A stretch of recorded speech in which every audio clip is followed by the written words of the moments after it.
on the matter of the 36 years between Emmett Till and Rodney King and the 29 years between Rodney King and Breonna Taylor. Okay, so I was 15 years old on March 3rd, 1991. Not me, not me. I was born free, got everything I need in a pocket full of dreams. Not sure, don't know what the future holds, but it's looking real bright. And I got a lot of goals. Struggle is a part of my life. Everybody got it and it don't feel nice. I learn, I grow from what I've been through. Not me, I'm free and you could be too. And I remember the Rodney King beating because it had a huge impact on me. It like changed the trajectory of the person that I was to become. My black future is bright as can be. My ancestors gave me everything I need. I keep my head up so my soul will stay free, like lions and cheetahs and birds in the breeze. What I remember is I was getting dressed for school and my mom had the TV on. And I was just kind of getting dressed and I was walking around the house and I was, doing all the things a 15-year-old does before they get ready for high school. And I kept on walking by the television and kind of looking at what's going on. And then it just started to look so crazy to me that I had to sit down on the edge of her bed and really just look at what I thought I was seeing on the television. And so my mom kept getting ready and I was like halfway ready. And so it was time for her to like get ready to go. And we were all going to walk out together. And she said, come on, Adia, let's go. Let's leave. It's time to go to school. And I was like, I'm not going to school. And she was like, what you mean you're not going to school? Like, you have to go to school. And I was like, but look at what's happening. Like, I don't understand like how this can happen. Like, still, I thought this was like things that happened like a very long time ago.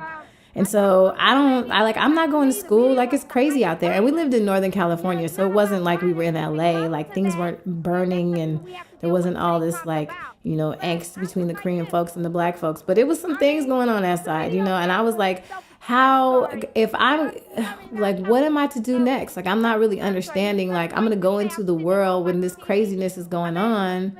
And my mom was like, okay, it's crazy. I lived through the time of desegregation. And yeah, it's crazy, but you got to keep going. And I was like, okay. And she was like, so you got to go to school. So I got my stuff. I went to school. And when I went to school, they had scheduled this assembly where they were talking about everything that was happening. And, everybody was standing up and saying their feelings and saying how they felt on the matter of black men thriving and dying and being murdered and living. On the spectacular matter of white bodies receiving funding to facilitate and set up spaces that showcase black suffering bodies and performative puppet practices of diversity, equity, and inclusion and belonging. On the matter of white folks that are really down and not sure how to move forward in an authentic and cycle-breaking way. On the matter of privileged people of color that embody the psychology and religious beliefs of racist white men from the past, present, and future. I have a chance to live, so I will risk whatever it takes to say his name. I had this white friend, and she decided she was going to use me as her black friend example. And so she stood up and she was like, and this is all happening and it's so terrible. And I would never, and Adia is my friend. And I was like, whoa. So I jumped up, and I never was a jumper upper before this point. And I jumped up and I was like, would you die so my people could be free? And it just like came out of me, like out of my face in front of like the whole school in an assembly. And she was like, what? And I was like, would you die so that my people could be free? And she was so, I don't know what she was feeling. She just looked so stunned and hurt that she just didn't say anything, and her eyes filled up with tears. And I was like, exactly. And then I just sat down.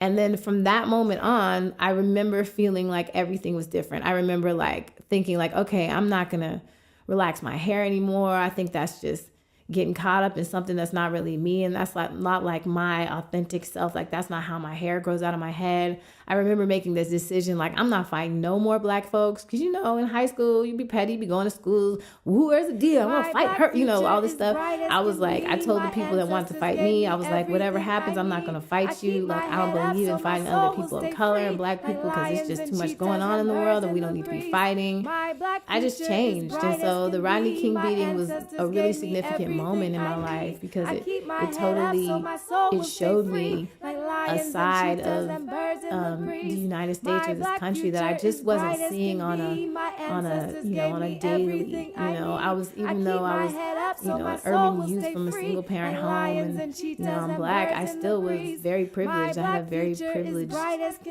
childhood, and so this moment was like, it's like no matter what you do, like no matter how much education you get, no matter how much you do the right thing, no matter how much you follow the rules, like it can all go down at any moment because somebody decided to call us something called Black.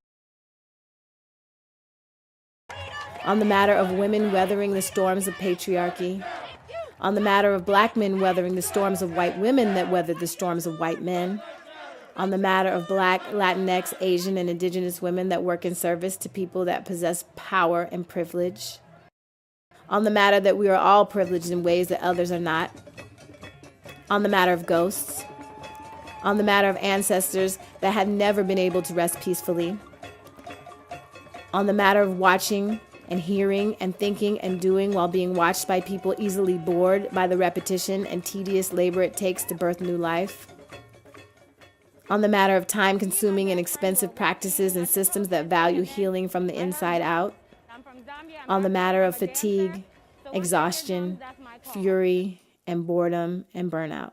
My Black future is bright as can be. My ancestors gave me everything I need. I keep my head up so my soul will stay free, like lions and cheetahs and birds in the breeze.